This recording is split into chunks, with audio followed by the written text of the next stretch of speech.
To all. It's fifth day of IFFI today, and uh, we have directors of two very beautiful films today with us.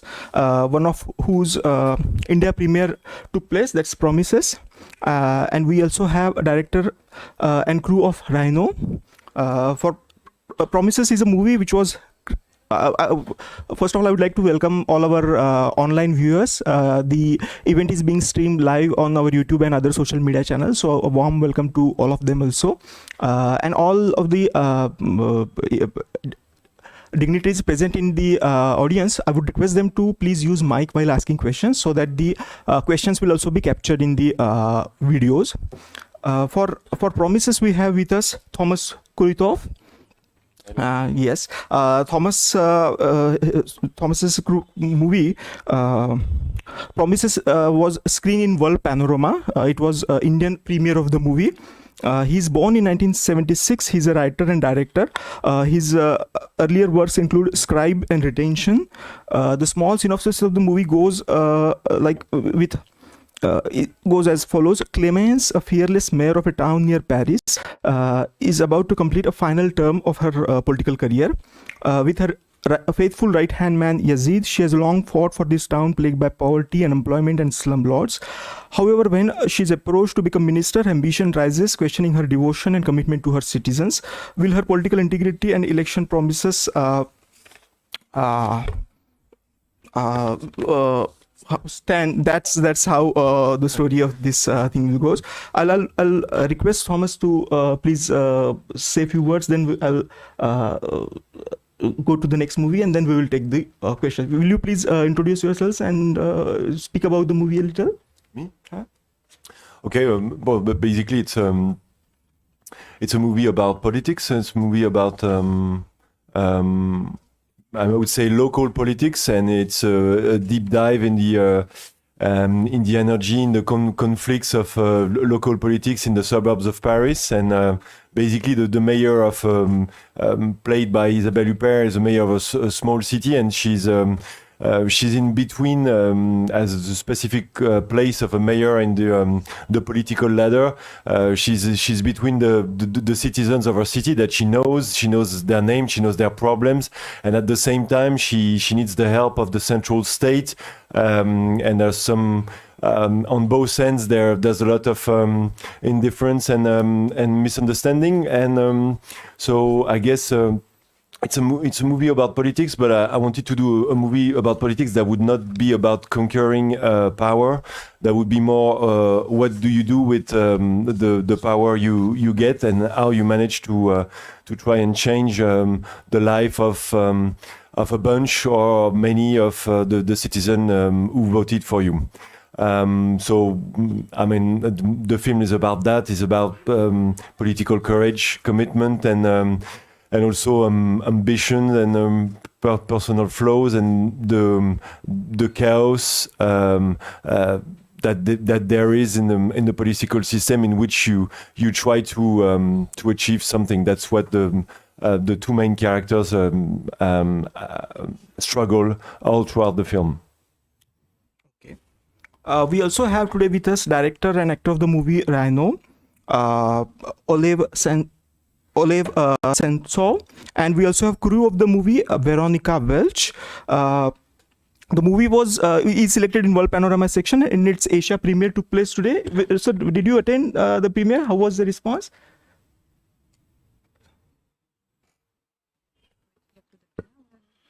Hello everyone. I'm very happy to be there in India, in Goa. It's my first time being there. It was amazing and very impressive for this city and your people.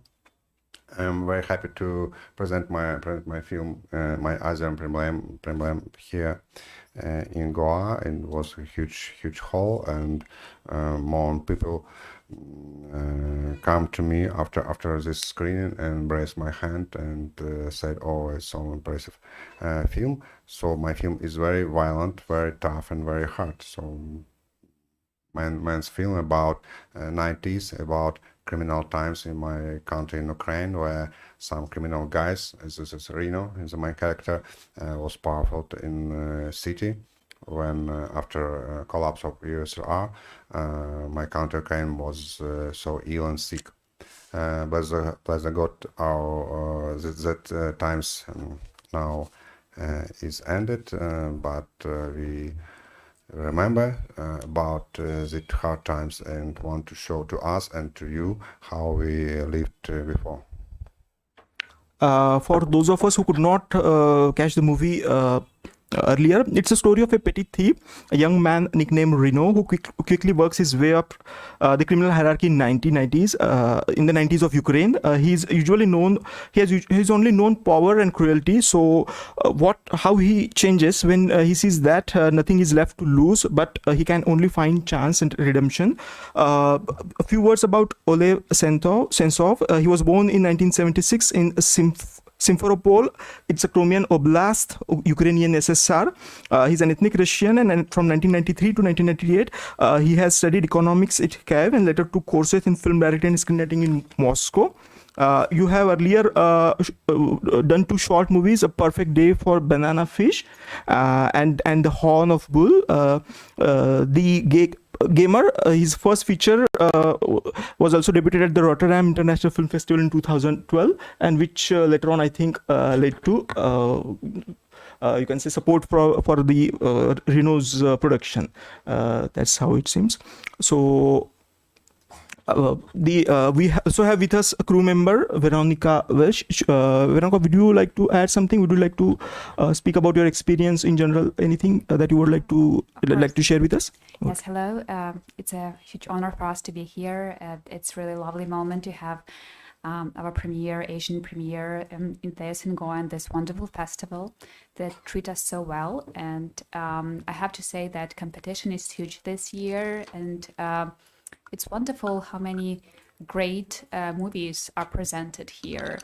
And we try to really hardly to get to any screenings because it happens only once, but it's just amazing how everything is well organized, an international audience, and the people who are basically from here and try to treat us so well.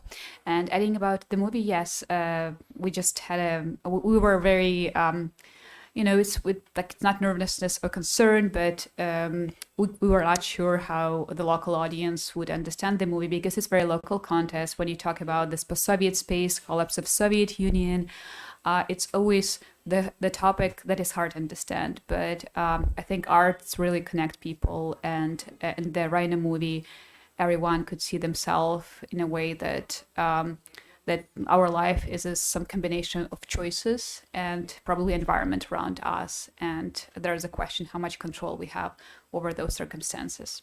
Thank you. We can invite now questions from the audience. Please use a mic for the same.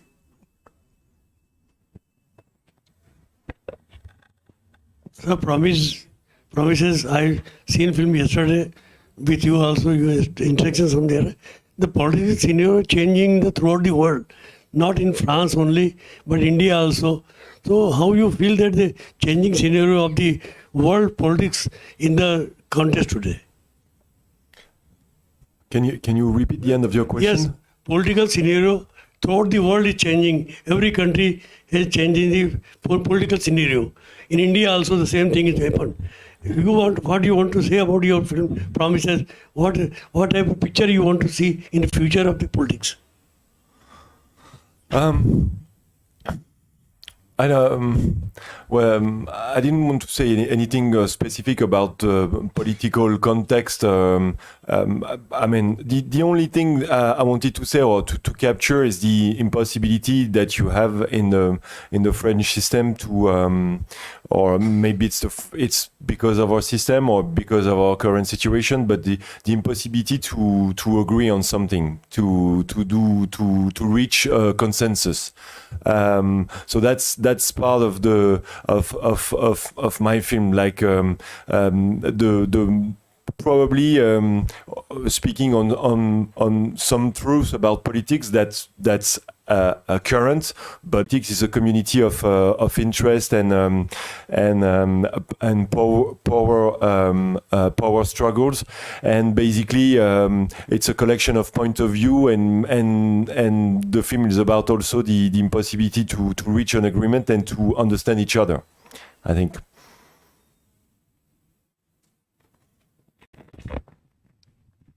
Thomas, I saw your movie yesterday, and maybe not a question specifically, but just a comment that first thing is that the it's very similar to the Indian political system also. That's what I found, that the lust or the ever-growing, need to be in power always. Though your main heroine she's in her final term, but she wants to remain in power forever, for the next term also, and what all she does. Similar is the system here also. The same. It's the same with the politicians here too. Nobody wants to give away the power that one has. So firstly is this, and second, it's also a conflict between personal interest and the society's interest. That is the conclusion also, that she opts for the society's interest. That is the main thing I liked about your film. Thank you. Well, I guess I didn't want to do a film that's too black and white and something quite nuanced with the character of Isabelle Huppert, because I understand. I personally don't think that it's good to try to stick to power, but I kind of understand that being a mayor, being in politics is a crazy job. It totally absorbs your life, and even if you're probably a good, well-intentioned politician as she is, at some stage, the idea of quitting and the emptiness that awaits for you when you quit, I feel it's something I can relate to, even if it makes her do bad decision. But I wanted to find some kind of balance. There is ambitions, there is a part of darkness, there is bad decision, and there is also the line of conduct, your personal ethics that she tries to stick to, and it's conflicting and chaotic, and that's what I wanted to show with this character in this film. And I think that also it's just a fight, and it's I just wanted to get into this thought process, this decision process that would be where at some stage you're not you try to reach your ambitions and to follow your promises and the people's interest, and it's it gets mixed, and I wanted to have to get into the gray area of politics with her. Thank you. Please. After making the promises, Please use them. Yeah. do you feel that politics has become business of political nature? What do you say? Sorry. Do you feel that after making these promises film, then politics has become the business? The Politics become a business in the world? I don't understand. The politics. No, become I want to business? say that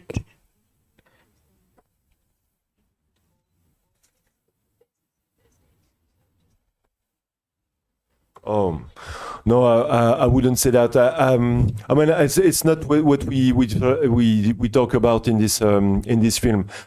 It's not a film about corruption. I mean, there is corruption in politics in France, but like I said previously, I wanted to get close to this kind of people, this kind of personality, and to have to get close to the complexity of choices that you have between your ego, your ethics, the promises you made. I mean, all this complex thought process, and I feel that if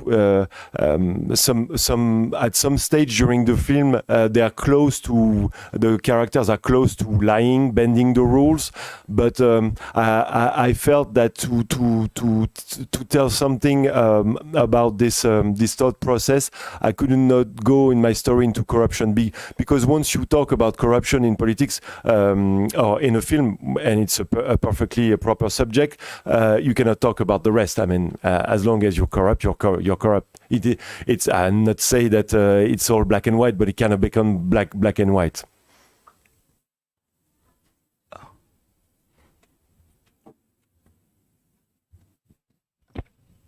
Hello, my question is to Thomas. So, what is the major theme of your film, and what are you planning to make next? I don't know what exactly the theme is. Sometimes you discover throughout making the film, and it was a film a lot based on a reality, on hanging around with mayors and politicians and chief of staff, and being on the ground in those poor cities around Paris. So a lot. But my initial idea was I mean, it was very theoretical, and I think the film is more concrete and stronger than that. But I was wanting to do a film about the possibility of political courage. Well, I mean, to get close of this idea, will it happen or not? How political courage manifests itself. So I would say that, and maybe a personal commitment. And I don't know when I'll do my next movie. I'm writing one at the moment, and I wanted to write more when I was in Goa, but I kind of enjoyed the life here and didn't work much. So, but I plan to work on my screenplay in the flight back to Paris, and maybe shoot a film next in 2022. I hope, but you always hope it's the next year. That's what makes you see, but it's never the next year. It's always further in the future. Thank you. We are happy to know that you like your stay. You are liking here your stay in Goa. Mr. Kruithof, I would like to know what was the thought process behind casting women in lead role. Was it in any way comment on, given a power, a woman can be as greedy, as clingy to the power as a man can be? Well, no, I think basically the idea of having a woman as the main the mayor of, it was from the beginning. We decided the heart of the movie, the emotional heart of the movie, is this woman, this mayor, and our chief of staff, and we wanted to have this kind of a duo, and so the idea right from the start was a woman at the end of her political career, and I thought the places of women in politics creates conflict. Even if they're gaining ground, there's still some resistance, and also.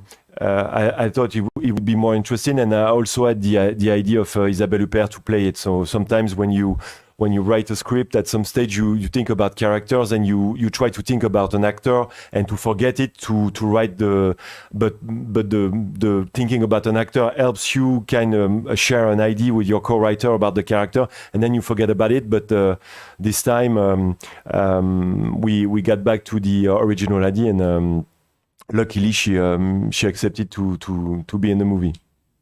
Okay. I'd like to ask Mr. Sentsov, this portrayal of violence, was it in any way related, coming out from past experiences, or do you think violence is kind of more basic to us than peace, aggression being one of the basic instincts? Do you think it comes naturally to us? Why do you think there is growing attraction towards portraying various forms of actual or animated violence?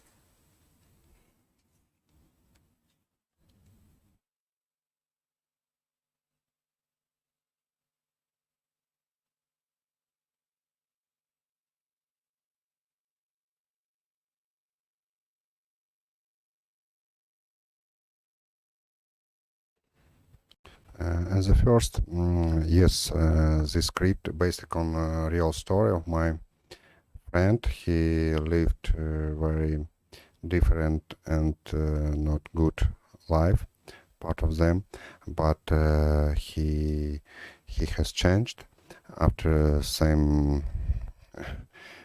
activities and some things that happened to him in his previous gangster life.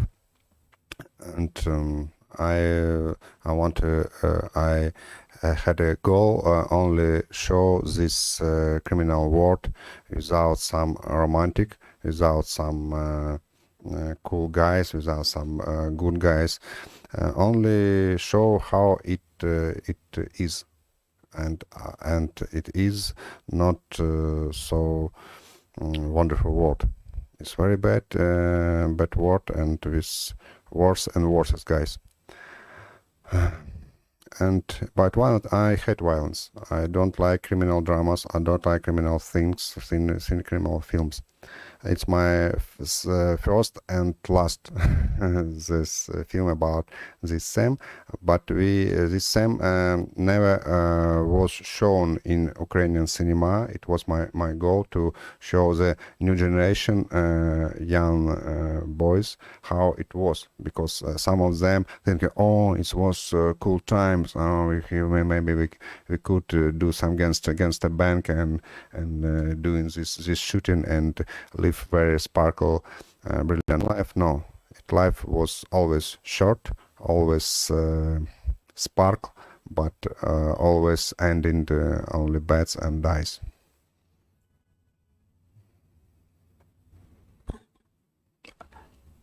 We welcome questions from audience. So, in a way, do both of you are welcome to answer that? Do you look at films as in a way a medium of catharsis? There was probably a little bit, when you start shooting, it's a different idea from the beginning, but then it could transform when you make a movie, because you understand that, okay, well, maybe at the beginning I wanted to tell one story, but it's not going to end this well. There's like dynamic of the shooting process even can change the end by itself. So this is what happened to this movie. And I just wanted to add to what Oleh just mentioned, that really the life of social media, Instagram, Facebook, and other like this quick information creates very unrealistic expectation all around the world. This problem is very common everywhere. So when you see like a luxury life, you want to achieve it, and like when you didn't have the same economic opportunities, and education could look like a long process. Working, like your parents like have a good life, but they work hard, and you don't want to like work that hard. You just want to have the lifestyle of the Kim Kardashian or any wealthy people like all over the internet. And it's like you look for the question in an external world. So what could you do? And the answers could be like, why would I not do some criminal stuff? Like just either there's a price for that or not. You watch the movies, and all these movies about criminal world, especially in our post-Soviet space, could be pretty romantic, that you do this, you became wealthy, you have a good life, and that's it. But Oleh's purpose was to show the completely different side. There is a price, and price could be pretty cruel. It could be you could lose your family, as happened to the main character of this, and it's real life story. You could really like lose your health, and you could finally lose your life. And the question about catharsis, I think it's a question about ourselves. It's every human being could see something different at the end of this movie. Could you forgive? Could you forget? Could you move forward with this? Could you live with this? Or maybe death would be the only one answer to the current situation. So well, honestly, it's like everyone could have or some people do have feeling of relief, but the other people don't have it. So I think it's also about relating to the personal experience of different people. Hi, I have another question to Mr. Thomas. So, do you have a message that you want to portray to this movie? No, not really. I don't think a movie should carry a message. If I a proper message that that could be able to put into words. If I had that, I would write something or write an article. No, I feel it's a way to feel a situation, to understand each other better, or at least the character, and to deep dive it in something that's close to us and that's foreign to us. I think that's my own just ambitions in film.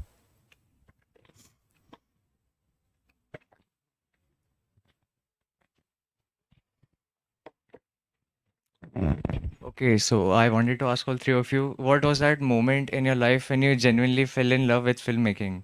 Like, what was that moment, that intense moment that made you think like, this is what I want to do for the rest of my life? All three of you can answer if possible.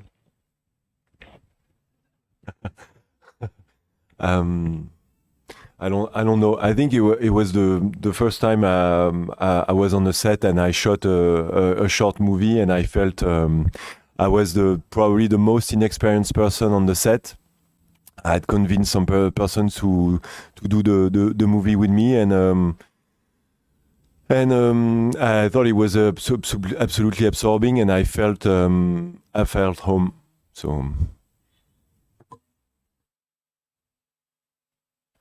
I changed my life 3 times, maybe 4 times in my long for 45, because before 30 I didn't shoot films. I never wanted to shoot. I love cinema, each was all of us, but I never think about it.